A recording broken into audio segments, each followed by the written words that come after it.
Good morning, everybody. I know everybody's might be a little bit excited. It's kind of snowing outside this morning, but today we're going to start on solving proportions. Okay, and we've talked a little bit about this earlier, and I told you we was going to get into it a little bit more. So, with proportions, now this is you can't see it here. It's page 56. Okay, that's in your packet that you had that you picked up. If you don't have a packet, the packet is in Google Classroom at the top of the page in classwork. Okay, so let's go over this. Proportion. A proportion is an equation stating that two ratios or rates are equivalent. All right, but let's look at these. All right, let's look at this right here. Now, what do those look like? Yeah, they two ratios or rates, but they also look like fractions. Okay? That they are equivalent. All right? Now, this is the numbers and this is the algebra. Now, algebra, it's just using variables, your letters, instead of the numbers, okay? And this tells you that B cannot be equal to 0 and D cannot, because these are the denominators. Okay? So it says, consider the following. All right, AB is equal to CD. Okay? Now, basically, what we are doing is we're going to cross multiply our letters. Okay? So, if we go down to this one, okay, this right here is describing what we're doing right here. Okay, because we want to get rid of our denominators, so we multiply each side. So when we multiply the denominators by each side, well, the B's will cancel each other out. The D's on this side will cancel out. So we're left with AD. All right, and that's multiplication right here. When they're beside each other, that's multiplication. So A goes all the way over here to D, and then you got B, and that goes to C, so BC. Okay? So we're cross-multiplying here.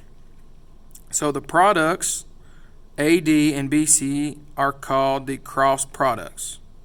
Okay? We cross-multiplied of this proportion. The cross products of any proportion are equal. All right? So, and this has it stacked, and I really don't like to do that. Okay? I like to set them equal to each other. So, when I multiply, I go denominator to numerator. Okay? So, what I like to do is go 24. Okay? I go top to bottom first, or bottom to top. And then I'll go this way. All right? Because if you go from top to bottom, where does that stay? It stays on the bottom. If you go bottom to top, it stays on the top. Okay? So 6 times 4 is 24. All right? So now you can see 24 is equal to 24. Okay? So that's how I would rather you write it. Just for me, it's easier. Okay? So set them equal to each other. And I'll show you why in example 2. Okay? We go ahead and set it equal to one another. Oh, example 1, sorry. Example 1. Okay? I'm going to put it down at the bottom here. All right. After 2 hours, the air temperature had risen 7 degrees. Write and solve a proportion. So when we're talking about write and solve a proportion, okay, we're basically talking about putting it in fraction form, okay? Just like we did when we converted our rates, okay? Remember converting like time or hours to seconds and all that? Put it in a fraction, okay? To find the amount of time it will take at this rate for the temperature to rise an additional 13 degrees Fahrenheit. All right, so write in a proportion. Let T represent time in hours. Now, where does time go? Time goes on the bottom. Okay, so if time's on the bottom, what's on the top? Your temperature. Okay, so we write our proportion. So in 2 hours, after 2 hours, there's our 2, all right, it had risen 7 degrees, right? Yeah. So 7 over 2. Now, it says write a proportion to find the amount of time it'll take to rise an additional 13 degrees. So we'll set it equal, because we're saying two proportions are equal, okay? Up at the top of the page, they're equal. So I know my 13 degrees, okay? So my temperature again, right there on top, all right? And it said, let T represent the time. Well, I don't know the time in this particular case, so I'm going to use T, because it tells me to. T will be on the bottom. Okay, so if I cross multiply, all right, cross multiply, I have 7T, 7 times T. Well, when we rewrite it, it's just 7T. Okay, and now we go 2 times 13. Well, 2 times 13. Well, what is 2 times 13? Well, that's 26. So this is why I said, instead of writing it like this, like a fraction, I'm going to set them equal to each other. Okay? I'm going to set them equal to one another. Now, so I set them equal down here. So I got 7T is equal to 26. Well, I need to find out what T is. Okay? So if I'm multiplying a number, a coefficient, and a variable, then I want to divide my 7 away so T is by itself. Okay? So I divide each side by 7, because whatever I do to one side, I have to do it to the other. Okay? So I divide. So when I divide, these 7s cancel out. Well, it becomes a 1, but 1 times T, 1 times any number, is itself. Okay? So now I'm just left with T. Okay? So there's T. Alright?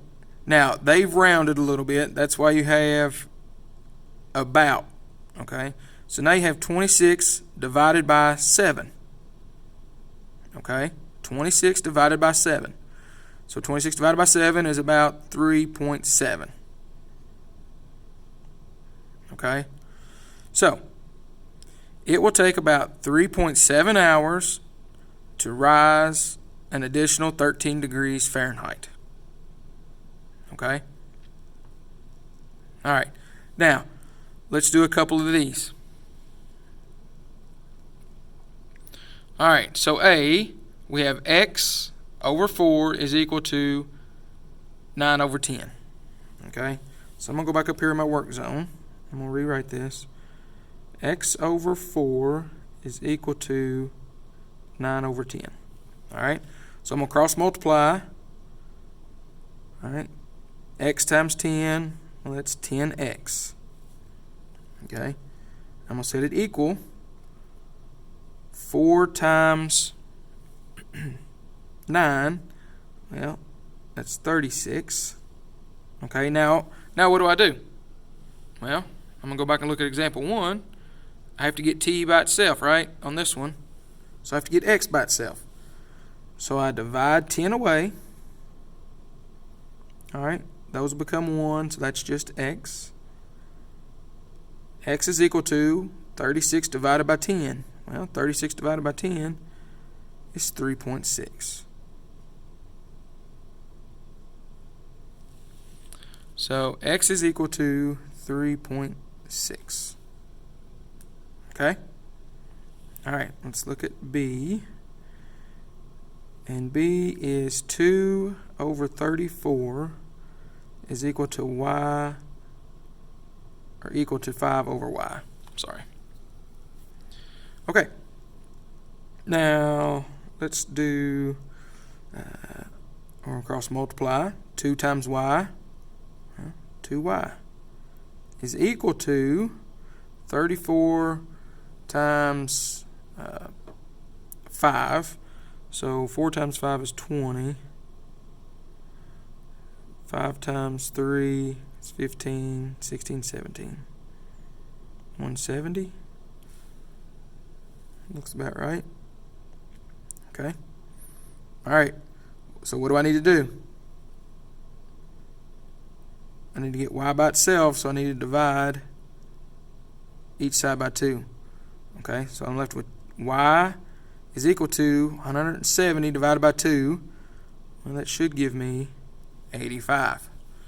Okay, so now I have y is equal to 85. Now, we don't know what these variables right now represent. Okay, like in example 1, we knew what t represented, right? Let t represent the time in hours, okay? But if we're just solving plain proportions, we're not really sure what those variables represent. But in a word problem, well, we'll know what they represent, okay? All right, let's do the last one, and I'll kind of do it over here. So, actually, I'll just do it right here. 7 times 21, I believe, will give you 147. Okay. Should give you 147. Okay. And then is equal to 3n. Alright. Now, we can flip-flop these.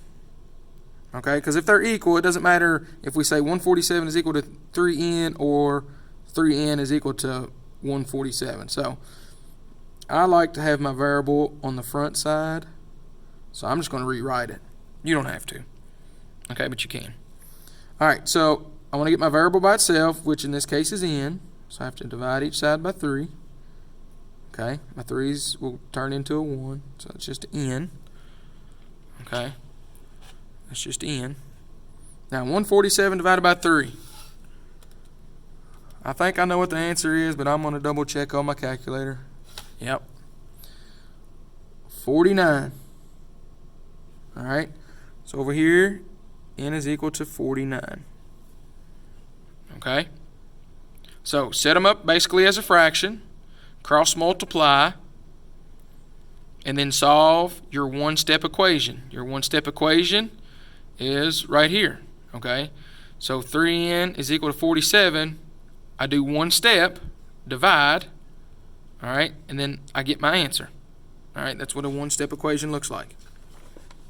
All right, let's go to example 2. Now, we'll probably spread this out, guys, over today and tomorrow, okay? And so you don't have to watch this whole video and then do a lot of questions on it. So we'll do all the examples today, so it'll be about a 20, maybe 25-minute video, okay? And then we'll get a little assignment at the end. Tomorrow you'll have an assignment on this. Wednesday, we will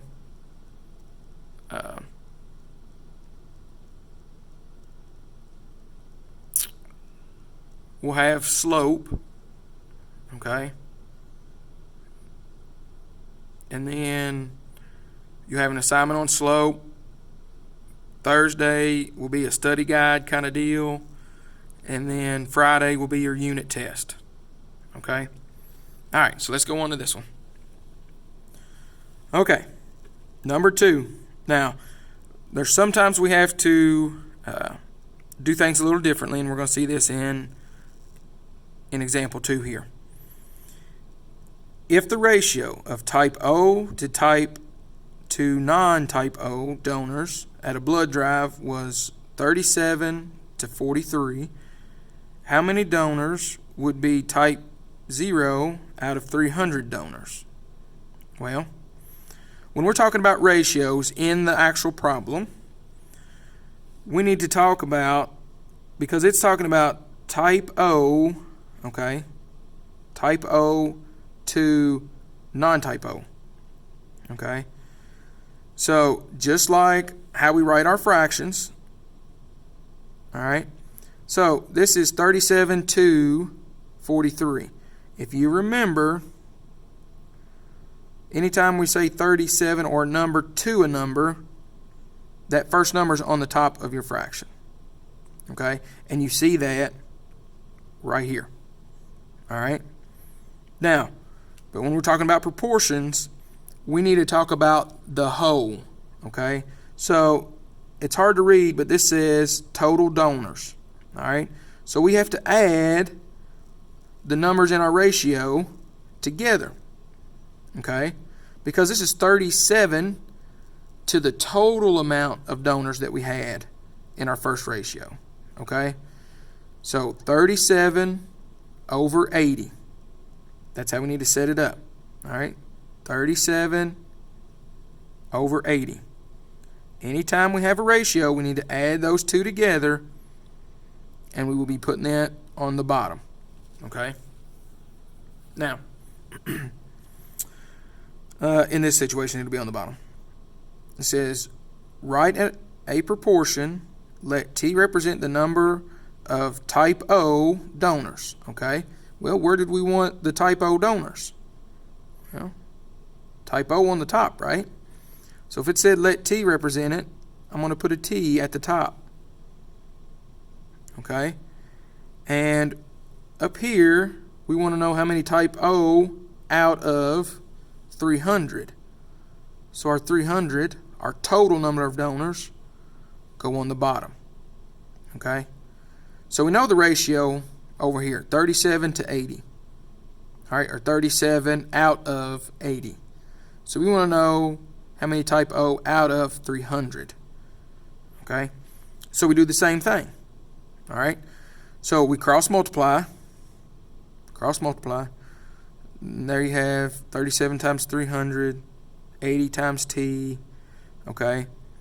Here's your equation, your one-step equation. Okay? Put a box around it.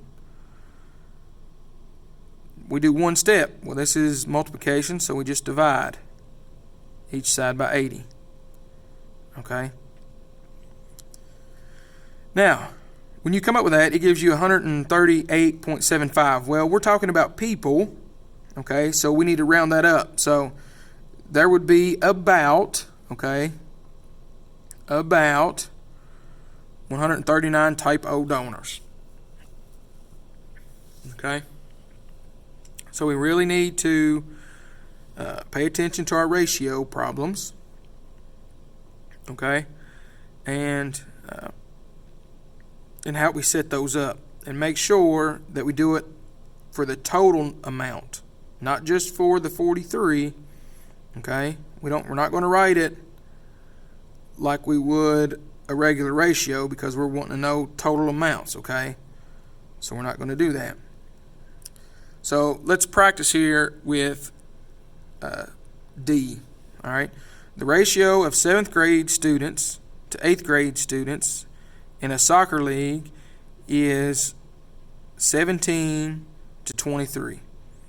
If there are 200 students in all, how many are in the 7th grade? Well, 7th grade to 8th grade. So this is your 7th grade number.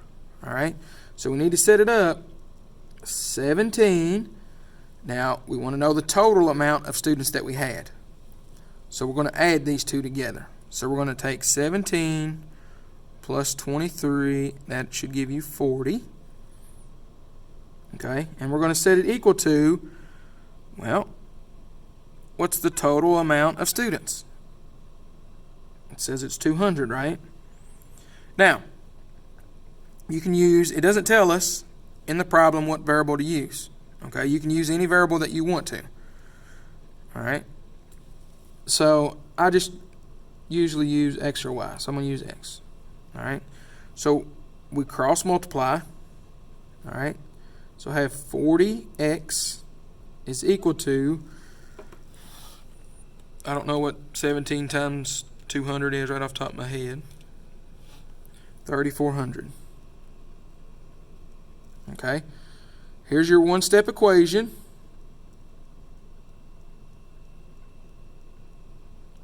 Remember what? It's called a one-step because we're just doing one step, right? We divide each side by 40. Now I get x is equal to 3,400 over 40.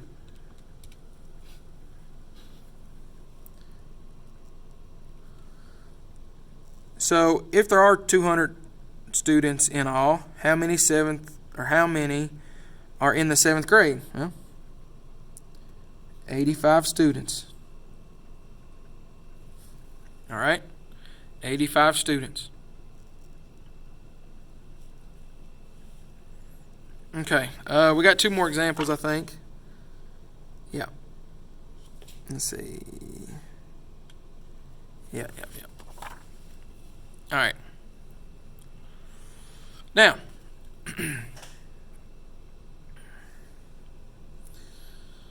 look at what we have here. Use the unit rate. Well, we've already done these, haven't we? Okay, and we've talked about doing these too. It says you can also use the unit rate to write an equation expressing the relationship between 2 proportional quantities. Well, we know that, right? The unit rate, and we've written an equation. If you remember back, the constant of proportionality. Y'all remember that one?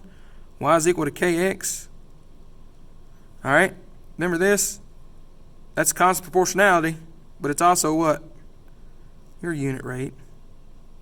All right? So we already know that we can do this. Okay? So let's look at number 3. Olivia bought 6 containers of yogurt for $7.68. Write an equation relating the cost, all right? Now that's C, all right? And it says the cost. So where do we think that C is going to be? Well, if we're talking about